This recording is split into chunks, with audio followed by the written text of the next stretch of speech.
Hello, peoplezinhos de meu coração, it's Friday! Welcome back, muito bem-vindas a mais uma sexta-feira. Pessoal de Palmeira 2, São Pedro do Piauí.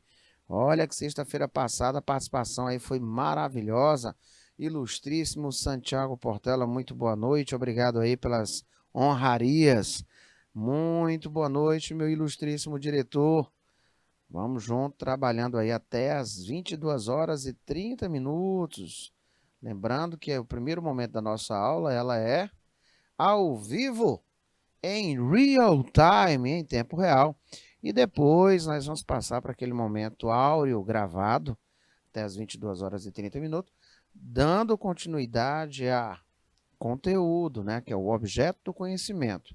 E o objeto do conhecimento de hoje é o Text and Reading.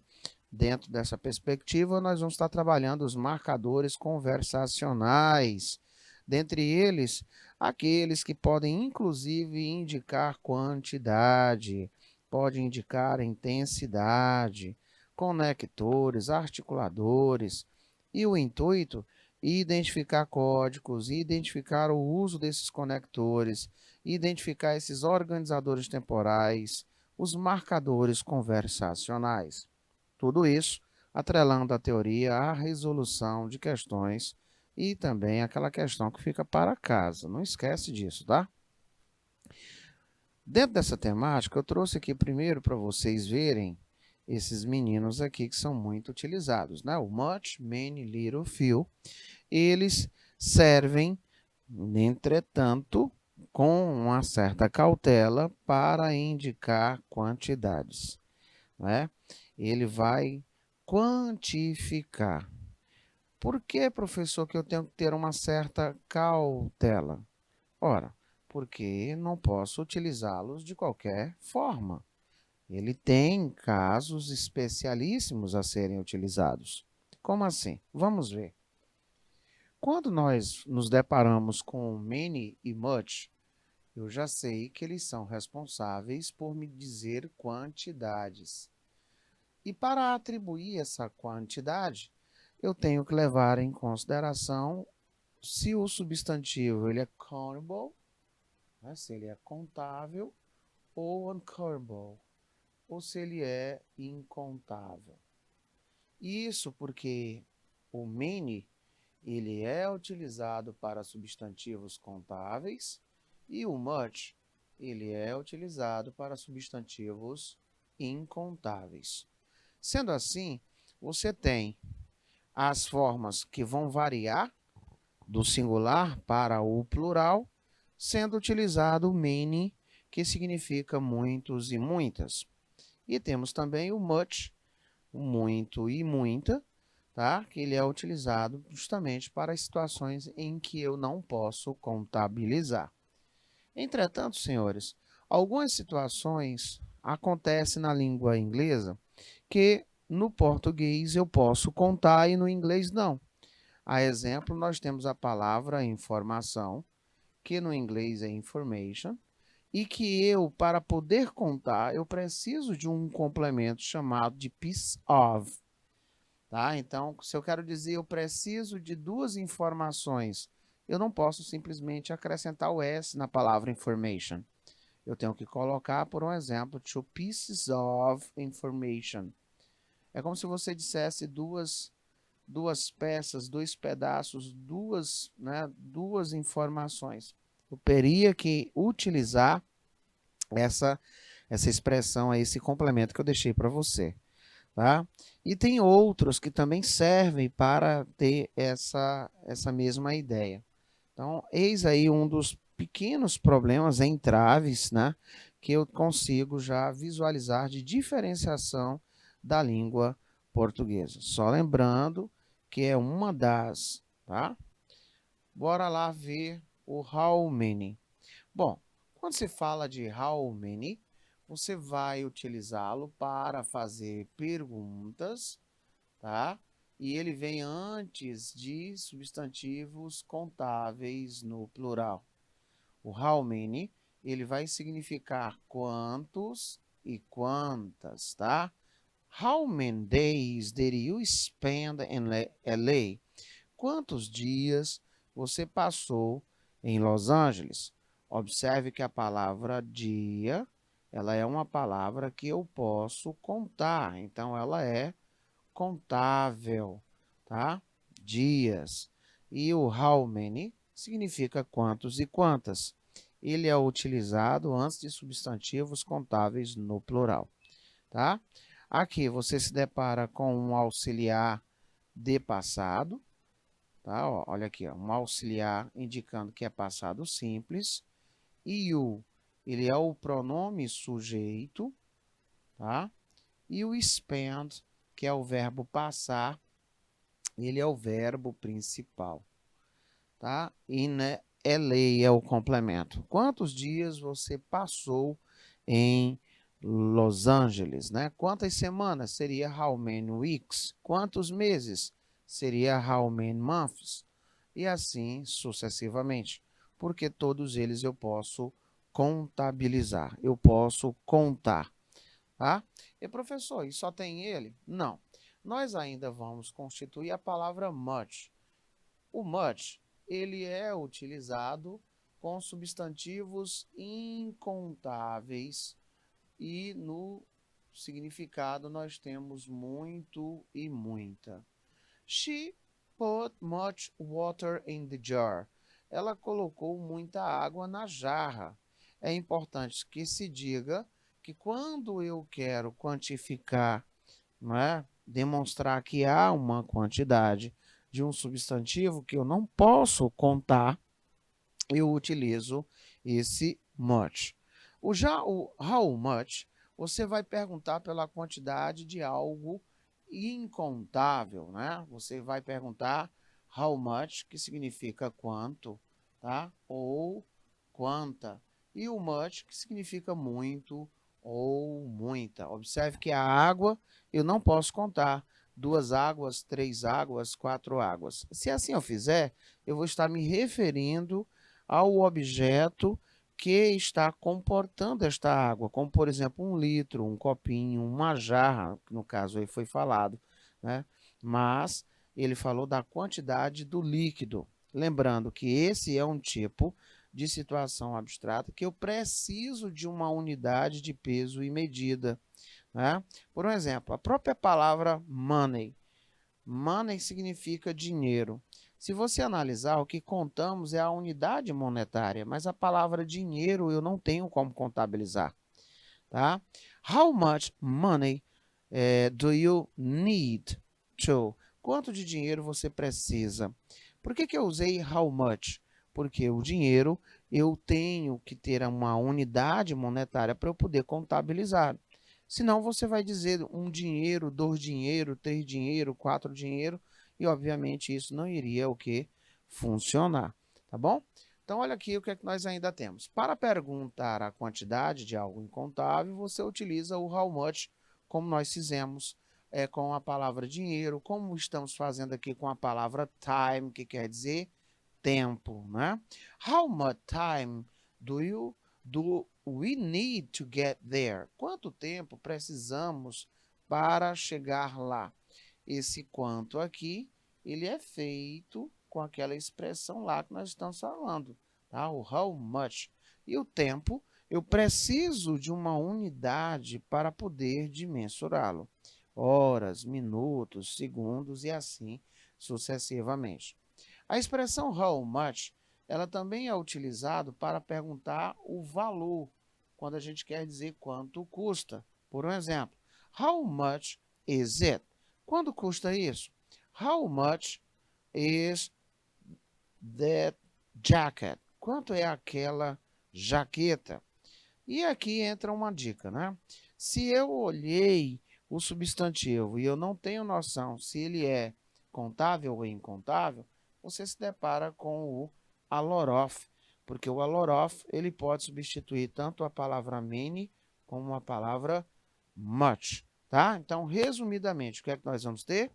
Many, ele é utilizado para substantivos que eu posso contar. How many, ele pergunta pela quantidade, quantos e quantas, também é utilizado com substantivos que se possa contar. Certinho? Much, ele é utilizado com substantivos em que eu não posso contabilizar. How much, pergunta por quanto ou quanta com substantivos que eu não posso contar. E how much também pergunta pelo valor, né? Quanto custa. E, finalmente, o a lot of, que ele pode substituir many e ele pode substituir much. Então, ele pode ser utilizado tanto para substantivos contáveis como para substantivos incontáveis, tá? O que é que eu ainda posso trazer de informação para você acrescentar aí no seu caderno, que com certeza vai fazer parte das nossas provas? Os substantivos classificados em contáveis ou incontáveis é a classificação.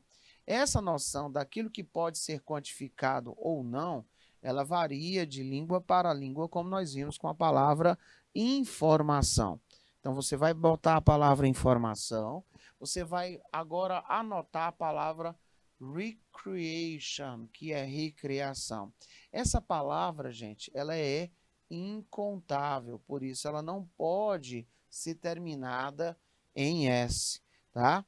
Para tanto, eu preciso de um complemento que possa ser contável. Consequentemente, nós vamos visualizar que para as palavras tipo que não se pode contar, eu tenho complementos que possam possibilitar essa contabilização, tá? A mesma ideia você poderia falar com pão, carne, óleo, sugar, açúcar, bread, pão, tá? É só lembrar da palavra information. Contudo, gente, eu tenho complementos que fazem esse papel. Por um exemplo, eu posso colocar 2 slices of, 2 fatias de pão, de bread, né? 2 pedaços, tá? Eu poderia, além de usar slice, loaf, porque aí eu poderia quantificá-los, certinho, gente? A mesma coisa aconteceria com a palavra água. Se eu colocasse a palavra borrow, quer dizer o quê? Garrafa, tá? Se eu disser garrafas, eu tenho como contabilizar. Eu tenho como contar uma garrafa, 2 garrafas e assim sucessivamente, tá? Então, olhando por esse lado, eu tenho a palavra carne, me dê 3 carnes. Você não vamos entendê-lo. Mas se você utilizar uma unidade de peso e medida, fica tranquilo de ser entendido. 2 quilos de carne e assim sucessivamente. Né? 3 garrafas de água, tá? Olha aí, bottles of water. 3 garrafas de água, tá? Por outro lado, os substantivos que eu posso contar, eles vão apresentar uma forma singular, outra forma para plural. Nesses casos, não tem nenhum problema, como por um exemplo a palavra people, que significa pessoas, cats, que significa gatos, books, que significa livros, pants, que significa calças, e assim sucessivamente. Olha lá, the book has arrived today. O livro chegou hoje. Se eu quero colocar essa sentença no plural, fica the books have arrived today. Os livros chegam hoje, ou chegaram hoje. Observe que eu tenho uma variedade. Então, eu poderia utilizar isso aqui, ó. Many books.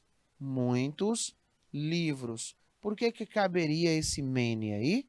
Porque ele vem antes de um substantivo, chamado de substantivo contável. Eu posso contá-lo, né? 1, 2, 3 e assim sucessivamente. E ele tem a sua variação para a sua forma plural, tá? Eu vou agora verificar junto a vocês se isso está ficando claro. Para você aí de Palmeira, de Paulistana, né? Para você aí de São João da Varjota, que está me assistindo right now, tá? Eu te faço essa pergunta. Qual seria a complementação necessária para esses itens 1 e 2? Será que nós teríamos aí uma resposta mediante isso que nós trabalhamos?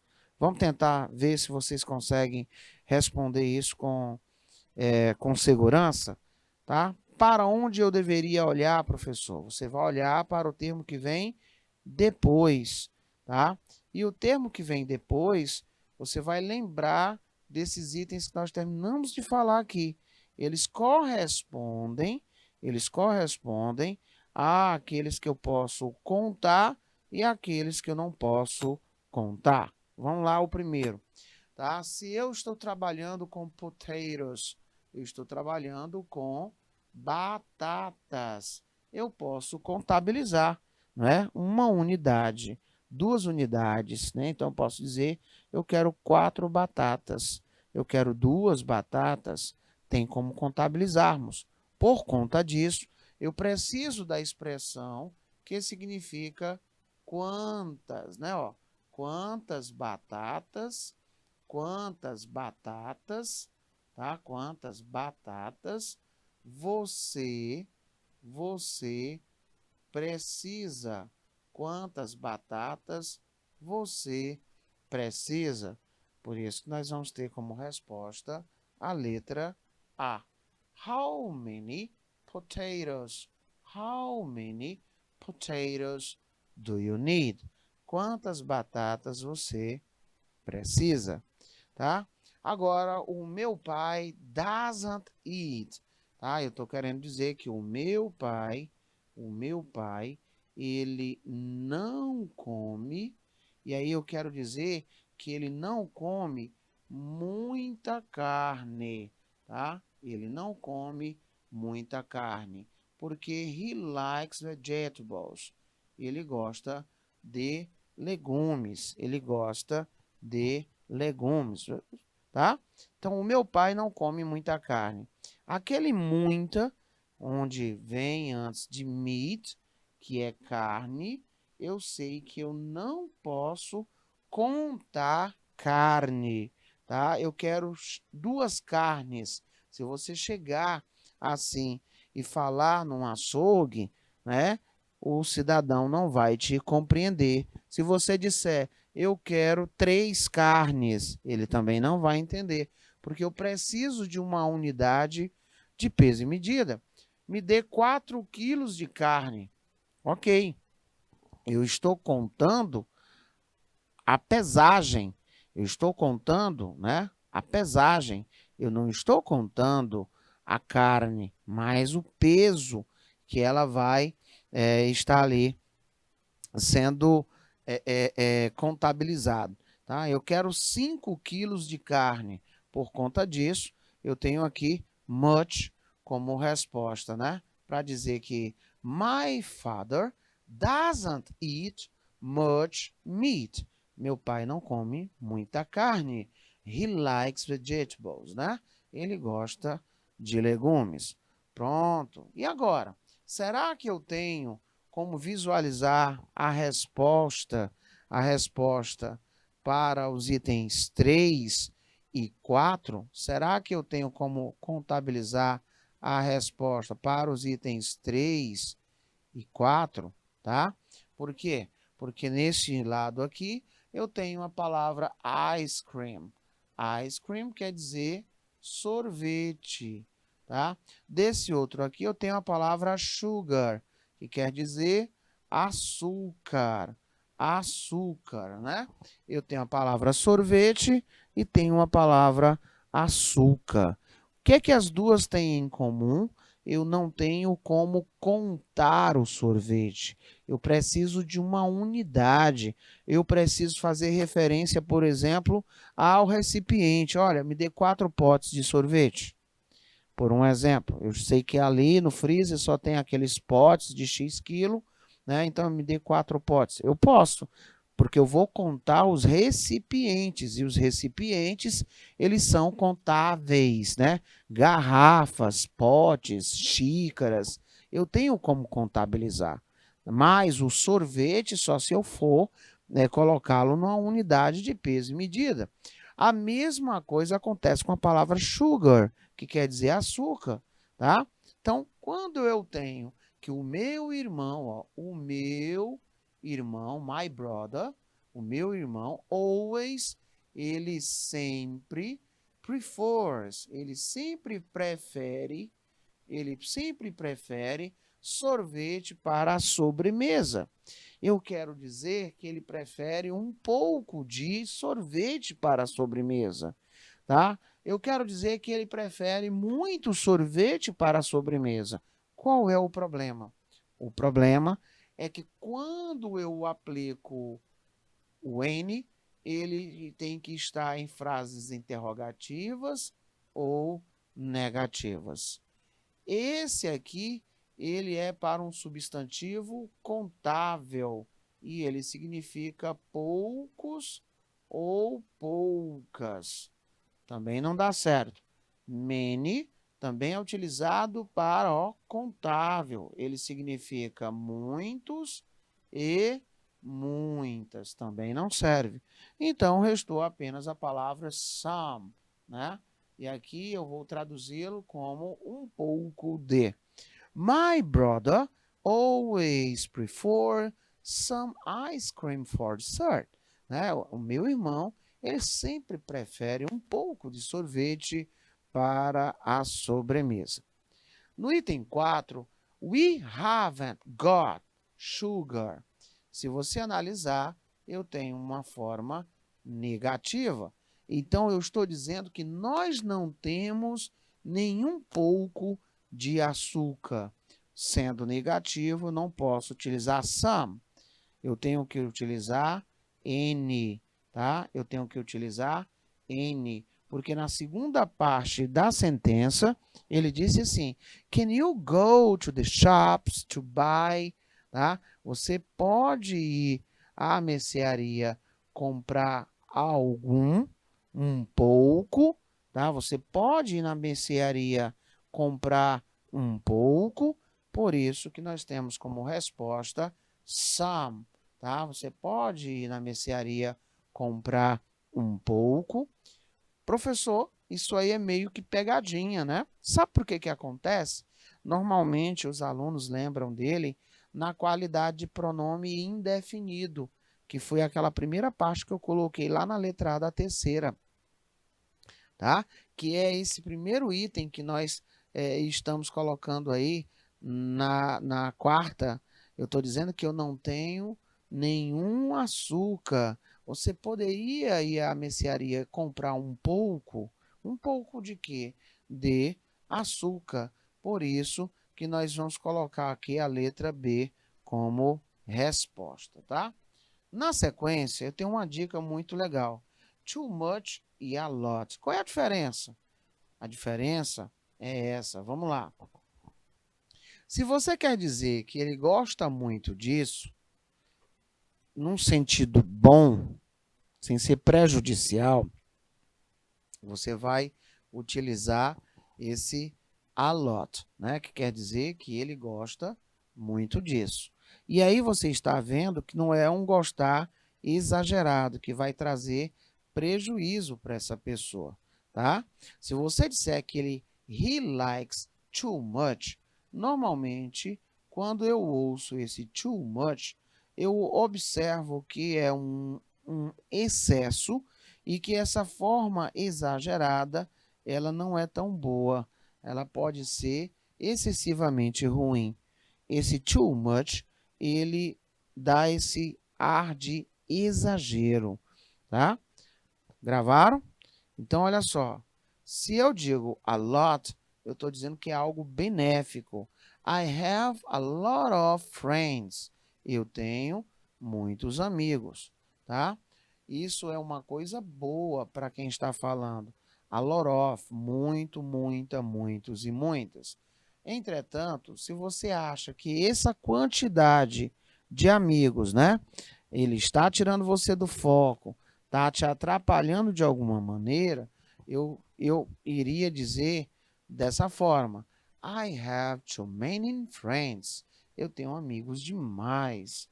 Né? Ou seja, ele precisa realmente rever esses valores. Né? Nesse caso, eu consigo visualizar o too many na qualidade de excessivo. Tá? São amigos em excesso. também note que não usamos o much. Por que que eu não usei o much? Porque a palavra friends, amigos, ela é uma palavra contável. Eu posso contar um amigo, dois amigos, três amigos e assim sucessivamente, tá? Então, dessa vez, eu tenho aqui o exemplo. Pedro, you are always make me laugh. You're too much. Observe que, nesse sentido, é uma coisa benéfica. Esse too much é como se eu quisesse dizer assim, ó. Eita, você é demais. Você é top. Né? Você é uma pessoa ímpar. Então, você está no too much. Você é demais. Você é uma pessoa espetacular. Nesse caso, nesse sentido, eu consigo visualizar que ele foi utilizado num sentido benéfico, né? Você é uma pessoa demais, né? Essa é a expressão too much, certo? You are too much, para dizer que você é demais. Alright? Vamos dar uma treinada? E aí, será que você consegue visualizar pelo sentido de empregabilidade nessas sentenças se eu tenho benéfico ou se eu tenho algo em excesso, sendo aí não tão bom, sendo ruim? Vamos deixar aí, meu diretor, por favor, 2 minutinhos na tela e eu aguardo aí a resposta dos senhores aí de Palmeira 2, Paulistana 5, São Pedro do Piauí 10, não é? Esqueci de alguém? Então se manifeste, vamos ver aí vocês. Eu gosto muito da participação de vocês. Por favor, meu diretor, 2 minutos na tela.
Bora. Come on, man.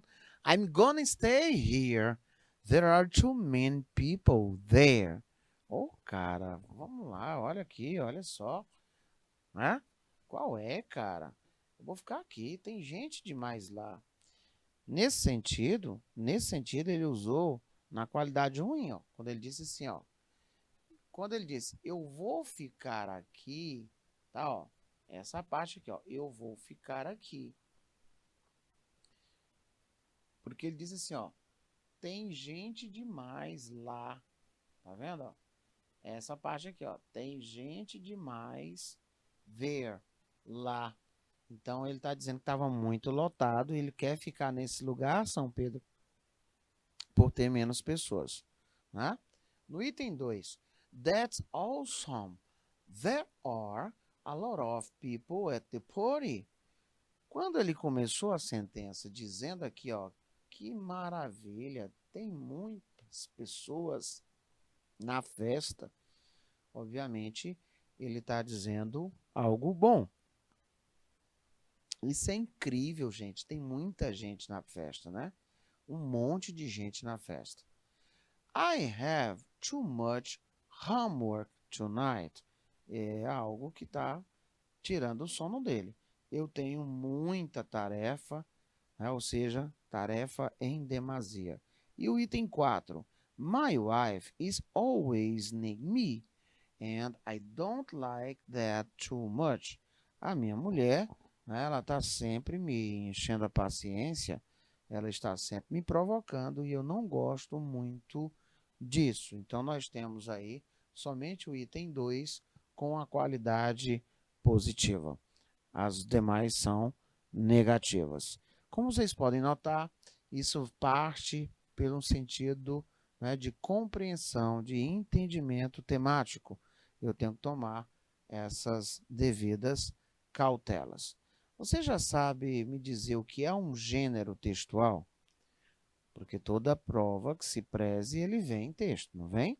Vamos sair um pouco dessa linha de vocabulário, né? Vocabulary, e também da grammar, e nós vamos ver um pouquinho, né, mais de perto, take a closer look, sobre o que é gênero. Os gêneros textuais, gente, eles são classificados conforme as características comuns que os textos apresentam em relação à linguagem e ao conteúdo. Existem muitos gêneros textuais, os quais promovem uma interação entre os seus interlocutores, emissor e receptor de determinado discurso. Eu costumo dizer que os gêneros textuais, eles são a silhueta do texto, o sombreamento do texto, e o tipo textual é a parte mais densa. Professor, e o que seria esse tipo textual? O tipo textual é o que eu posso contar nos dedos das mãos. Eu costumo dizer que eu tenho o tipo textual, o que me dá peso estrutural. É importante considerar o seu contexto, a sua função e finalidade, pois o gênero textual pode conter mais de um tipo textual.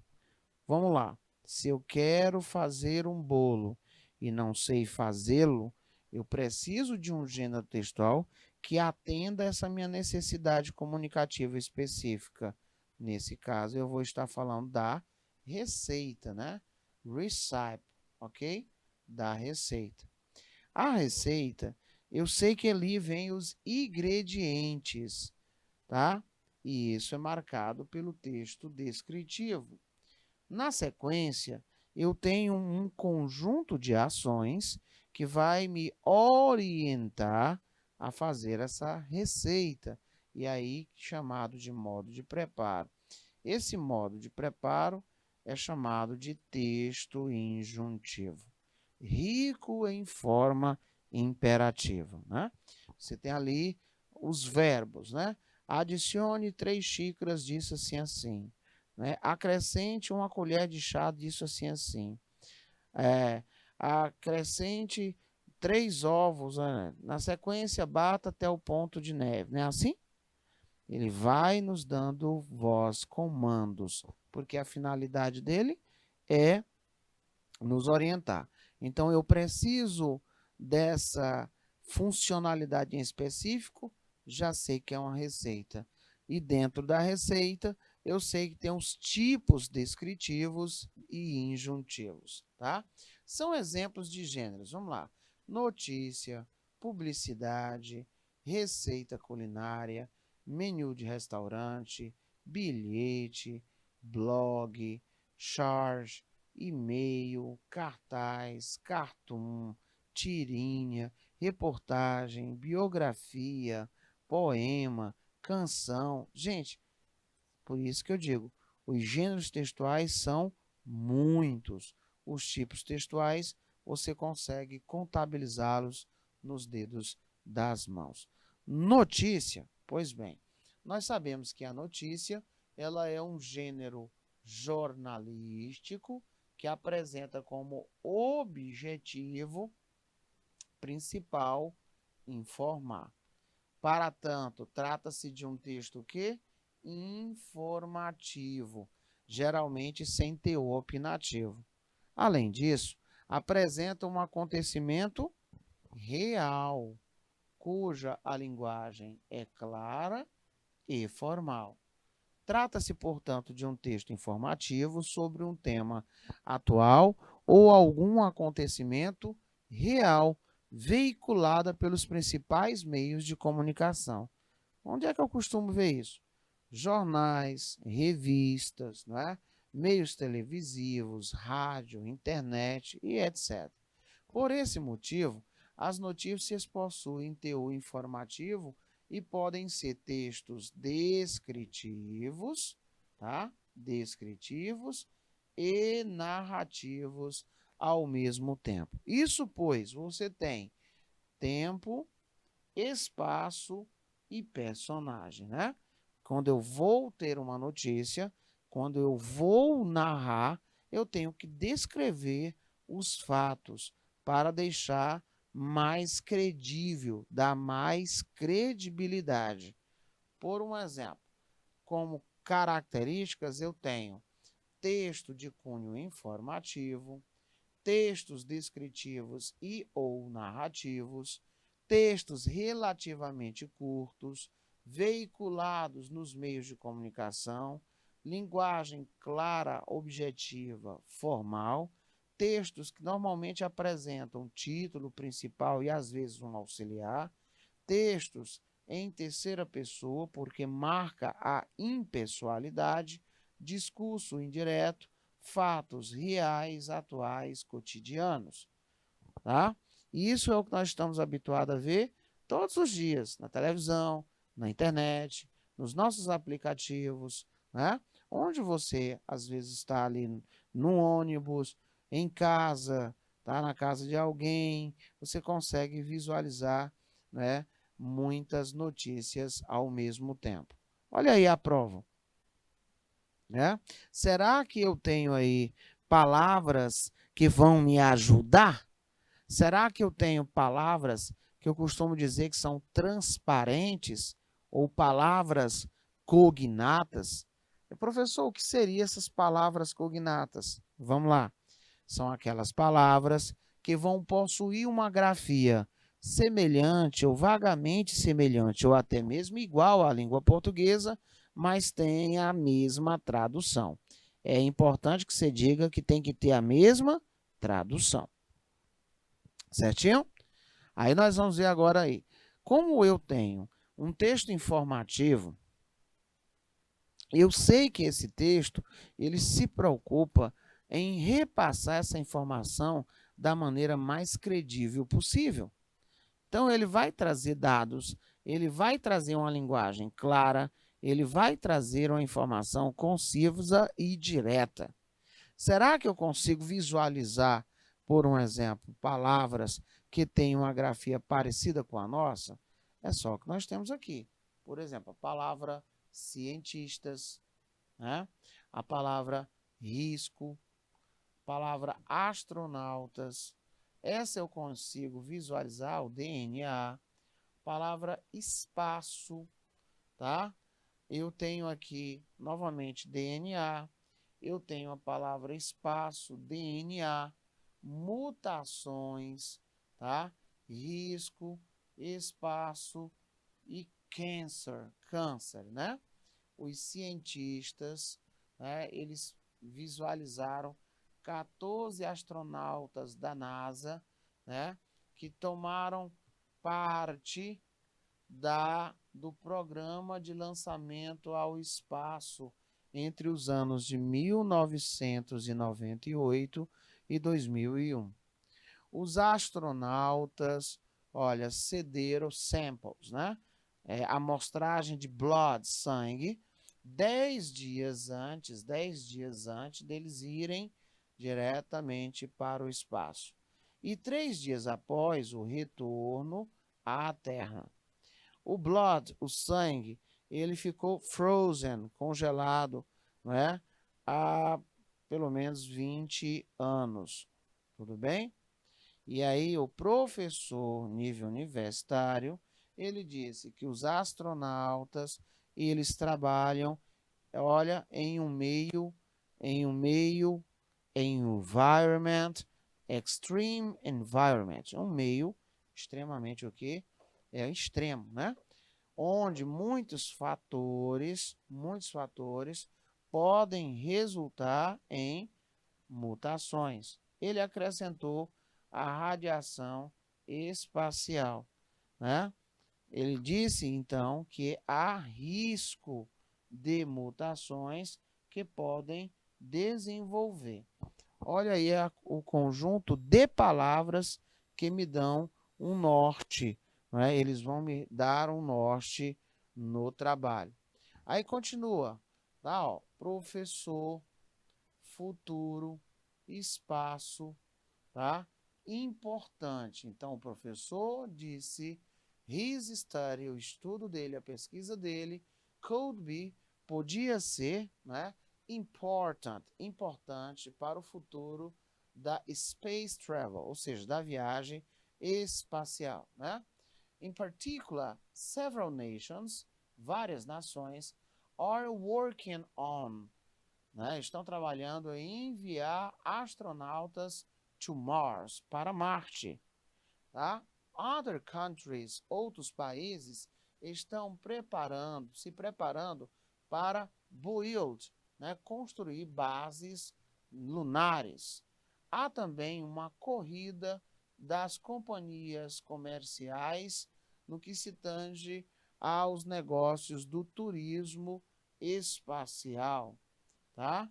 E o professor ainda diz que há possibilidade de riscos para a saúde daqueles que viajam no espaço, tá?